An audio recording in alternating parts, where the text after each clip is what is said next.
प्रधानमंत्री नरेंद्र मोदी आज से केरल और कर्नाटक के 2 दिन के दौरे पर रहेंगे। प्रधानमंत्री मोदी आज शाम केरल के कोची एयरपोर्ट के पास कालडी गांव जाएंगे, जहां आदि शंकराचार्य का जन्म स्थान है।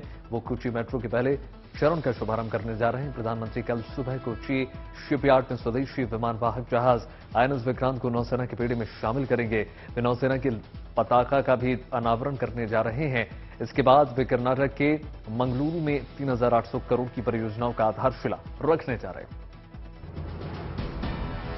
पूर्व राष्ट्रपति रामनाथ कोविंद को Z+ सुरक्षा दी गई है। इंटेलिजेंस ब्यूरो की ओर से उन पर खतरे की आशंका को देखते हुए गृह मंत्रालय ने उन्हें Z+ सुरक्षा देने का फैसला किया है। जिस BVI को Z+ कैटेगरी की सुरक्षा दी जाती है, उनके चारों तरफ कड़ा सुरक्षा घेरा होता है। सूत्रों को मिली जानकारी के मुताबिक 58 कमांडो सुरक्षा में तैनात होते हैं। साथ ही 10 आर्म्ड स्टैटिक गार्ड, 6 PSO एक समय में राउंड द क्लॉक 24 जवान 2 स्क्वाड में 24 घंटे तैनात रहते थे। उनके घर में आने जाने वाले लोग की जांच के लिए 6 फ्रीस्किंग और स्क्रीनिंग करने वाले तैनात रहते हैं और इसके साथ ही ट्रेन 6 ड्राइवर भी साथ रहते हैं। अंडरवर्ल्ड माफिया दाऊद इब्राहिम के भाई इकबाल अहमद इब्राहिम कास्कर ने कबूला है कि दाऊद, छोटा शकील और अनीस इब्राहिम पाकिस्तान में ही हैं। दाऊद के भाई इकबाल को जून 2021 में मुंबई एनसीबी ने ड्रग केस में गिरफ्तार कर लिया था। मुंबई एनसीबी ने इकबाल कास्कर को जेल से रिमांड पर लिया था और पूछताछ की थी। इकबाल कास्कर ने यह भी खुलासा कर दिया था कि मुंबई बम धमाके का आरोप जावेद चिकना पाकिस्तान में ड्रग्स का काम करता है। पाकिस्तान में वो गिरफ्तार भी हुआ था, वो जेल में रहा और फिर बाहर आ गया। दिल्ली पुलिस में आज से फिर पुरानी एक्साइज पॉलिसी को ही लागू कर दिया गया है। ये पॉलिसी 6 महीने तक लागू रहेगी। अब दिल्ली में शराब की दुकानें फिर से सरकार ही चलाने जा रही है। केजरीवाल सरकार ने पिछले साल 17 नवंबर को नई एक्साइज पॉलिसी लागू की थी, लेकिन इस पर विवाद होने के बाद इसे रद्द करने का फैसला दिया गया। पुरानी एक्साइज पॉलिसी 1 सितंबर से लेकर अगले 6 महीने तक यानी फरवरी तक लागू रहेगी। तब तक या तो नई नीति आएगी या फिर कुछ गाइडलाइंस आएंगी।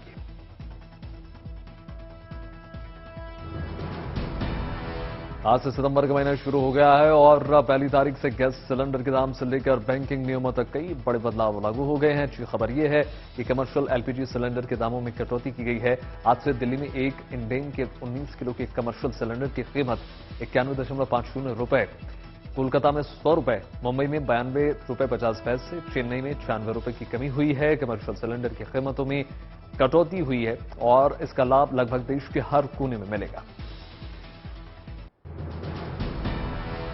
गणपति उत्सव का आज दूसरा दिन है। देश के कोने कोने में लोग अपने घरों में और पंडालों में गणपति जी की पूजा अर्चना में लगातार जुटे हुए हैं। मुंबई में लाल बाग समेत तमाम जगहों पर बने पंडालों में गणपति की भव्य प्रतिमाओं के दर्शन और पूजन करने के लिए भक्तों की भारी भीड़ उमड़ रही है। ये भक्त वैसे तो 10 दिनों तक चलने वाला है कार्यक्रम, लेकिन कई जगहों पर आज 1.5 दिन के गणपति को विदाई भी दी जाएगी।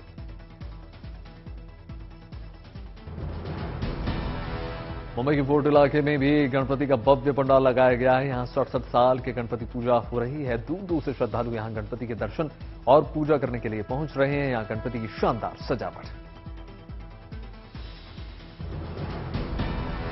मुंबई में T-सीरीज परिसर में गणपति के दर्शन करने के लिए बॉलीवुड के तमाम सितारों का तांता लगा हुआ है। T-सीरीज के गणपति पूजा में अनुराग बसु के अलावा आनंद L राय और मुकेश भट्ट भी पहुंचे। फूलों से सजे गणपति यहां सभी लोगों को आकर्षित कर रहे हैं।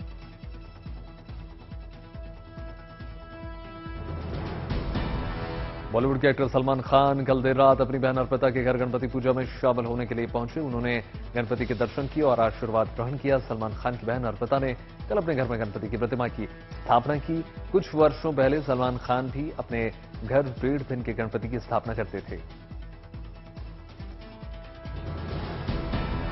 शिवसेना नेता और महाराष्ट्र के पूर्व मुख्यमंत्री उद्धव ठाकरे बीती रात गणेश गली में गणपति के दर्शन करने पहुंचे। उद्धव ठाकरे के साथ उनकी पत्नी और बेटा आदित्य ठाकरे भी मौजूद रहे। ठाकरे परिवार ने भक्ति भाव से विघ्नहर्ता की आराधना की और उनसे आशीर्वाद लिया।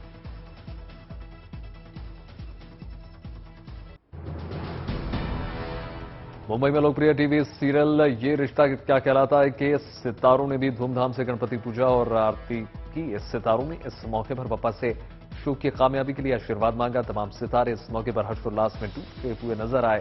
उन्होंने उम्मीद यही जताई कि गणपति के आशीर्वाद से सब बेहतर हो जाएगा।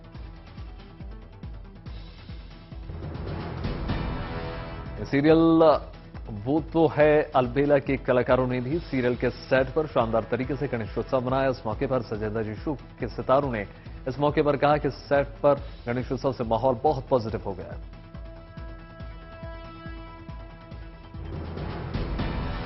मध्य प्रदेश के राजगढ़ में गणेशोत्सव के मौके पर उमड़ा है आस्था का जनसैलाब। राजगढ़ में 15 फीट के अद्भुत चिंतामण गणेश मंदिर में महाआरती में हजारों श्रद्धालु शामिल हुए। इस प्रतिमा की खासियत यह भी है कि ये चूने और रेत से 1862 में बनाई गई थी। भगवान गणेश की इस प्रतिमा के दर्शन करने के लिए दूर दूर से श्रद्धालु यहां पर पहुंच रहे हैं। कोरोना काल के बाद गणेशोत्सव यहां धूमधाम से मनाया जा रहा है। झारखंड के जमशेदपुर में आधार कार्ड के आधार पर गणपति पंडाल बनाया गया है। साक्षी बाजार में बने इस पंडाल की ऊंचाई 7 फीट है। खास बात यह है कि यहां लगे क्यूआर कोड को स्कैन करके भगवान गणेश की तमाम तस्वीरें देखी जा सकती हैं। यहां एक आधार कार्ड बनाया गया है जिसके भीतर भगवान गणेश विराजमान है और आधार कार्ड में इनका पूरा पता लिखा हुआ है।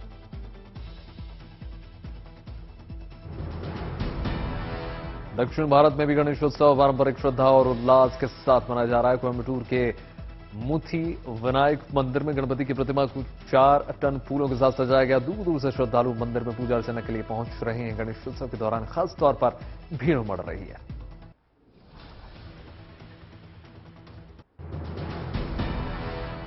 हैदराबाद में चार मीनार के पास स्थित भाग्यलक्ष्मी मंदिर में गणेशोत्सव के पहले दिन महाआरती का शानदार नजारा देखने को मिला। हजारों की संख्या में श्रद्धालु मंदिर परिसर में पहुंचे और हाथों में द्वीप लेकर महाआरती में शामिल हुए। इस बार यहां गणेशोत्सव की जबरदस्त धूम देखने को मिल रही है। गुजरात के सूरत में एक गणेश पंडाल अयोध्या के राम मंदिर की तर्ज पर बनाया गया है। यहां श्रद्धालुओं के भगवान गणेश के साथ साथ भगवान राम और सीता माता की झलक देखने को मिल रही है। पंडाल को भगवान राम के जन्म से लेकर राज्याभिषेक तक की थीम पर सजाया गया है। सूरत के भटार इलाके में बना ये पंडाल लोगों को खूब भरा है। वडोदरा की इंद्रप्रस्थ गणेश पंडाल में गणपति स्थापना के मौके पर महिला सशक्तिकरण का संदेश देने की कोशिश की जा रही है। यहां महिला सांसद रंजनबेन भट्ट ने महिला पुलिसकर्मियों ने मिलकर गणपति को पंडाल में लाकर प्रतिष्ठित किया। गणपति पंडाल का कहना है कि उद्देश्य समाज में महिलाओं के प्रति सम्मान, सकारात्मक संदेश देना है।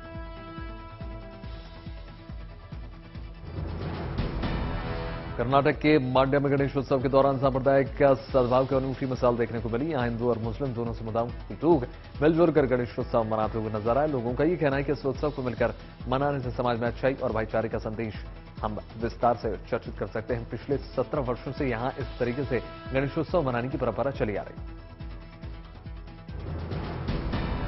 उड़ीसा के भुवनेश्वर में गणेश चतुर्थी का उत्सव अनूठे रंग में देखने को मिला। यहां इस मौके पर गजानन देवता के रूप में पेड़ों की पूजा अर्चना की गई। एक गैर सरकारी संस्था की ओर से की गई इस पहल के तहत पेड़ों को गणपति के रूप में सजाया गया और वहां हवन पूजन का आयोजन किया गया। उसका उद्देश्य लोगों को पर्यावरण संरक्षण और पेड़ों को बचाने का संदेश।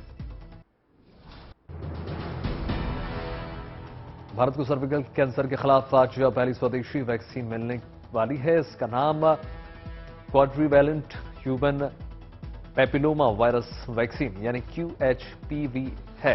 इसे सीरम इंस्टीट्यूट ऑफ इंडिया और केंद्र सरकार के डिपार्टमेंट ऑफ बायोटेक्नोलॉजी ने मिलकर तैयार किया है। बताया जा रहा है कि यह वैक्सीन सर्विकल कैंसर पर बहुत ज्यादा असरदार है। 85 से 90% मामलों में सर्विकल कैंसर वायरस की वजह से होता है और इससे ये वायरस के तहत निजात दिला सकती है। भारतीय सेना ने एक बार फिर से अपने अद्भुत साहस की बदौलत न केवल लोगों की जान बचा ली बल्कि लोगों का दिल भी जीत लिया। सेना की त्रिशक्ति कोर की तरफ से एक तस्वीर ट्वीट की गई जिसमें उत्तरी सिक्किम के युमथांग घाटी में फंसे 74 सैलानियों का रेस्क्यू देखा जा सकता है। इन सैलानियों में बच्चे, महिलाएं और दूसरे तमाम वर्ग के लोग शामिल हैं जिन्हें त्रिशक्ति कोर के जवानों ने पहुंचकर रेस्क्यू कर सुरक्षित ठिकाने पर पहुंचाया जहां उन्हें मेडिकल और जरूरी सुविधाएं मुहैया कराई जा रही हैं। ये सभी ग्लेशियर पिघलने की वजह से सैलाब में फंस गए।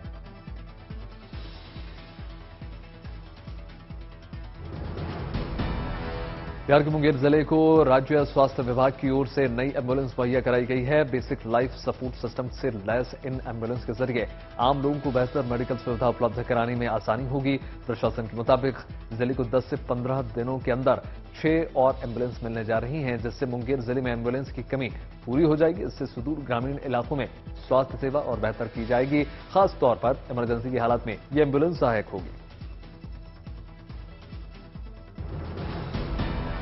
दिल में जज्बा हो तो उम्र कितनी भी हो, कोई फर्क नहीं पड़ता। राजस्थान के सीकर में 75 साल के बुजुर्ग ने कबड्डी और वॉलीबॉल के मैदान में दमखम दिखाकर नौजवानों को भी पीछे छोड़ दिया। सीकर में इन दिनों ग्रामीण ओलंपिक के पूरे परवान पर नजर चढ़ रहा है। इसके तहत वॉलीबॉल और कबड्डी के मैच हुए, जिसमें गांव के 60 साल से लेकर 75 साल के करीब 6 बुजुर्ग इसमें शामिल हुए। बुजुर्गों ने मैच पूरे उत्साह के साथ खेला। इनका कहना है कि ऐसे खेल हमेशा होते रहने चाहिए। सूरत के चिड़ियाघर में एक शेरनी ने 3 शवों को जन्म दिया है। सभी स्वस्थ हैं। वो अब 90 दिन के हो चले हैं और कल उन्हें टीका भी लगाया गया था। उन्हें आज से चिड़ियाघर आने वाले लोगों के सामने प्रदर्शित किया जाएगा। अब ये शव लोगों को करीब से देखने को मिलेगी।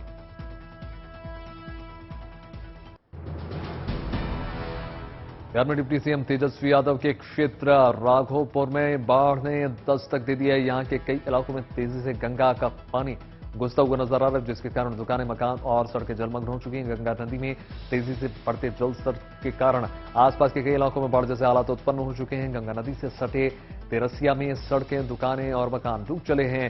बाढ़ और पानी से बचने के लिए लोगों को सुरक्षित स्थानों पर पहुंचाया जा रहा है।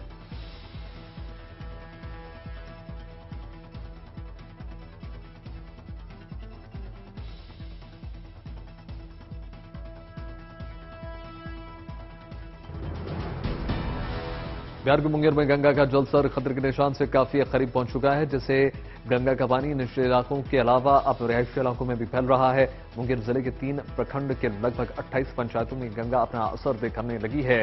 ग्रामीण अपना घर छोड़कर ऊंचे स्थानों का रुख कर चुके हैं। जिला प्रशासन पूरी तरीके से अलर्ट मोड पर है। कई एकड़ फसल डूब चुकी है। पानी पीने का भी नहीं नसीब हो रहा है। मध्य प्रदेश का विदिशा भी बाढ़ से पूरी तरीके से प्रभावित नजर आ रहा है। गांव में बाढ़ ने काफी उत्पात मचाया। इसी का जायजा लेने पहुंचे मध्य प्रदेश के मुख्यमंत्री शिवराज सिंह चौहान विदिशा के हिनोतिया और गुजरखेड़ी गांव का उन्होंने दौरा किया। उन्होंने कई घरों में जाकर हालात की जानकारी ली। गरीब लोगों के कई घर टूट चुके हैं। मुख्यमंत्री शिवराज सिंह चौहान ने यह ऐलान भी कर दिया कि बाढ़ प्रभावित लोगों को भरपूर मदद दी जाएगी।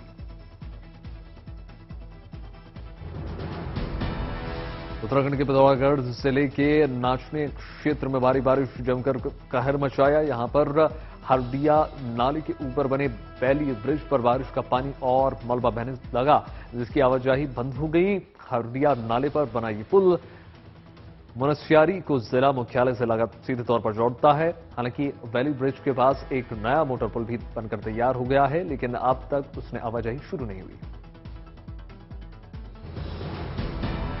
उत्तराखंड के बागेश्वर में बारिश के चलते लैंडस्लाइड से यातायात रुक गया। सड़क पर यातायात रुकने से ग्रामीण पैदल चलने पर मजबूर हो चले। हालात देखते भी ग्रामीणों ने रास्ते की जल्द मरम्मत कराने की मांग की है। हालांकि ये लगातार हो रही बारिश से मरम्मत का काम शुरू नहीं हो पाया। भारत ने हांगकांग को 40 रनों से हराकर एशिया कप के सुपर 4 में जगह बना लिया। सुपर 4 में पहुंचने वाली दूसरी टीम हिंदुस्तान बन चुकी है। अफगानिस्तान पहले यहां पर पहुंच चुकी है। टीम इंडिया अपने ग्रुप में टॉप पर बनी हुई है और अब उसका अगला मुकाबला रविवार 4 सितंबर को होगा। टीम इंडिया ने पहले बल्लेबाजी करते हुए 192 रनों का बड़ा स्कोर जड़ दिया। जवाब में हांगकांग इस टारगेट से काफी दूर नजर आई। भारत ने इस मैच में 40 रनों से अपने नाम दर्ज कर लिया। हांगकांग की टीम 20 ओवर में 152 रन ही बना पाई और उसने अपने 5 विकेट खो दिए। भारत की तरफ से भुवनेश्वर, हमेश, रविंद्र जडेजा और अर्शदीप सिंह ने एक एक विकेट झटके, जबकि रविंद्र जडेजा ने एक रन आउट भी किया। हांगकांग की ओर से बाबर हयात ने सबसे ज्यादा 41 रन ठोके, जबकि किंचन सिंह ने 30 रन बनाए। हालांकि वो अपनी टीम को जीत नहीं दिला पाए। इस मैच में टीम इंडिया के लिए स्टार सूर्यकुमार यादव रहे, जिन्होंने 26 गेंदों में 68 रन की भारी तूफानी खेल डाली और पूरा का पूरा मैच भी पलट दिया। उन्हें मैन ऑफ द मैच से घोषित किया गया। सूर्यकुमार यादव ने अपनी पारी में 6 छक्के जड़ दिए। इस पारी में दम पर भारत की टीम 20 ओवर में 192 रन का विशाल स्कोर खड़ा कर रही। टीम इंडिया के इस मैच में धीमी शुरुआत हुई थी, लेकिन कप्तान रोहित शर्मा और केएल राहुल कोई कमाल नहीं कर पाए। रोहित शर्मा 13 बॉल पर 21 रन ही बना पाए, जबकि केएल राहुल ने 39 बॉलों में 36 रन बनाए। टीम इंडिया के लिए असली खुशखबरी तब आई जब विराट कोहली अपने रंग में लौट आए। विराट कोहली ने 44 बॉल पर 59 रन ठोक दिए। एक ब्रेक के बाद वापसी करने वाले विराट कोहली को रंग में देखकर फैंस उत्साहित रहे। अब हर किसी की नजर 2 सितंबर को पाकिस्तान हांगकांग के मैच पर टिकी हुई है, क्योंकि पाकिस्तान टीम अगर वहां पर जीत जाती है तब वह सुपर 4 में अपनी जगह बना लेगी। ऐसे में 4 सितंबर को भारत और पाकिस्तान का महामुकाबला शुरू हो जाएगा। शेड्यूल के अनुसार 4 सितंबर को ग्रुप ए में पहले और दूसरे नंबर पर रहने वाली टीमों का मैच।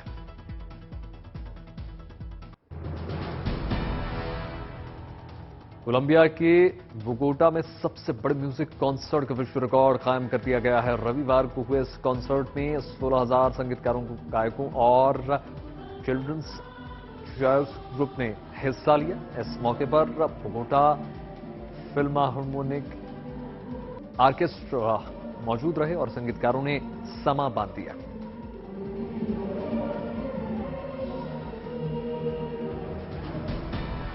वेनिस में विश्व के सबसे पुराने फिल्म फेस्टिवल के 19वें संस्करण की शुरुआत हो चुकी है।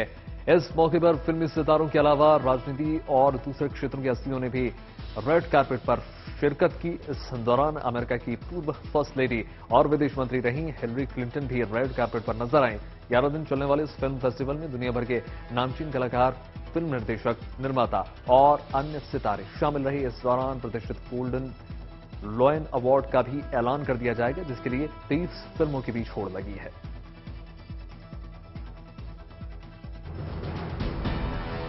पाकिस्तान की भीषण सैलाब से जूझ रही स्वात घाटी समेत कई इलाकों में राहत से सामान पहुंचाने की कोशिश लगातार जारी है। पाकिस्तान का स्विट्जरलैंड कही जाने वाली स्वात घाटी में इस बार बाढ़ से जबरदस्त नुकसान हुआ है और यहां के लोगों की जिंदगी चौपट हो चुकी है। ऐसे में पाकिस्तान के दूसरे इलाकों में रहने वाले लोग यहां के बाशिंदों की मदद के लिए आगे आए हैं और वो बाढ़ प्रभावित लोगों को खाने पानी पीने के लिए सामान और दूसरी राहत सामग्री मुहैया कराने में लगातार जुटे हुए हैं। दूसरे देशों से भी इन इलाकों में राहत सामग्री पहुंचाने का काम तेज हो चला है। पाकिस्तान के दक्षिणी, पश्चिमी और उत्तरी इलाका बारिश और बाढ़ की चपेट में। ब्राजील में अमेज़न के जंगलों को दशक की सबसे बड़ी भीषण आग का सामना करना पड़ रहा है। हालांकि इस बार काबू पाने की कोशिशें और तेज हैं। पिछले 30 दिनों में ब्राजील की नेशनल स्पेस रिसर्च एजेंसी यानी INPE ने सैटेलाइट के जरिए अमेज़न के इलाके में 31,513 जगहों पर आग लगने की जानकारी दी। 2010 के बाद से ये सबसे भयानक स्थिति है। इसके अलावा सरकार की पर्यावरण संबंधी नीतियों को जिम्मेदार इसके लिए ठहराया जा रहा है। राष्ट्रपति बोल्सोनारो पर पर्यावरण संरक्षण से जुड़े कदम वापस लेने के आरोप लग रहे हैं। हालांकि उन्होंने तत्काल इस मुद्दे पर कोई जवाब नहीं दिया। दक्षिणी यूक्रेन के ज़्यूपोरिज़िया में एटमी रेडिएशन से बचाव की तैयारियां तेज हो चुकी हैं। माना यह जा रहा है कि रूसी हमले के कारण ज़्यूपोरिज़िया में स्थिति और बिगड़ सकती है। एटमी पावर प्लांट से रेडिएशन हो सकता है। इस आशंका को देखते हुए इलाके में ड्रिल की गई और लोगों को बचाव तौर पर इसके बारे में जानकारी दी गई।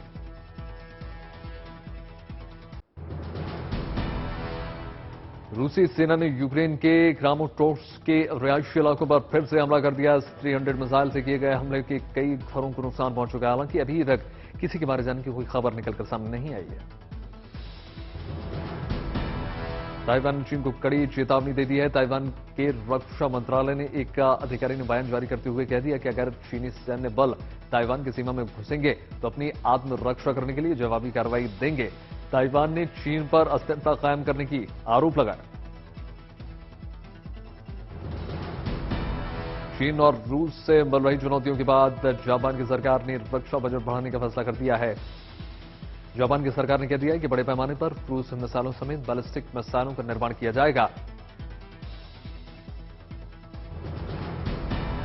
सोवियत यूनियन के अंतिम राष्ट्रपति मिखाइल 91 साल की उम्र में निधन हो गया।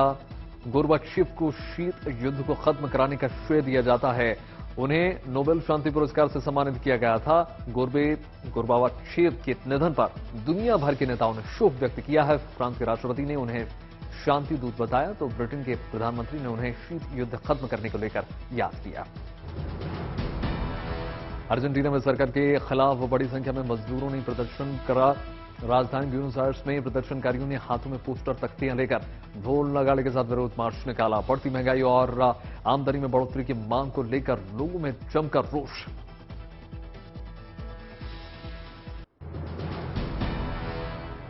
सितंबर का महीना शुरू हो चुका है और इस महीने ओटीटी प्लेटफॉर्म पर कई शोज, मूवीज और वेब सीरीज हैं जो रिलीज होने के लिए तैयार है। 3 सितंबर से लेकर 10 सितंबर के बीच ये सारे शोज रिलीज हो जाएंगे, यानी आपको एंटरटेनमेंट की फुल डोज सितंबर के महीने में मिलने जा रही है। डांस रियलिटी शो झलक दिखला जा सीजन 10 3 सितंबर 2022 को शनिवार रात 8 बजे से शुरू हो जाएगा। पहले एपिसोड में शो के सभी सितारों की पहली झलक देखने को मिल जाएगी। टीवी का popular show the Kapil Sharma show भी वापसी करने जा रहा है। शो के नए सीजन में नए चेहरों के साथ वापसी करने वाला है। 10 सितंबर को शो ऑन एयर हो जाएगा। विद्युत जामवाल स्टारर फिल्म खुदा हाफिज चैप्टर 2 अग्नि परीक्षा 2 2 सितंबर को रिलीज होने जा रही है। ये एक एक्शन थ्रिलर फिल्म होगी। Reality series the fabulous lives of Bollywood vibes season 2 भी 2 सितंबर को रिलीज हो जाएगा। फिल्म पुष्पा द राइज के स्टार अल्लू अर्जुन को लेकर खबर ये निकल कर आ रही है कि मार्वल या डीसी सुपर हीरो फिल्म संग वो हाथ मिलाने जा रहे हैं। धनुष की तरह अल्लू अर्जुन हॉलीवुड में कदम रखने वाले हैं। हालांकि अब तक अल्लू अर्जुन की ओर से इस पर कोई कंफर्मेशन निकलकर सामने नहीं आई है।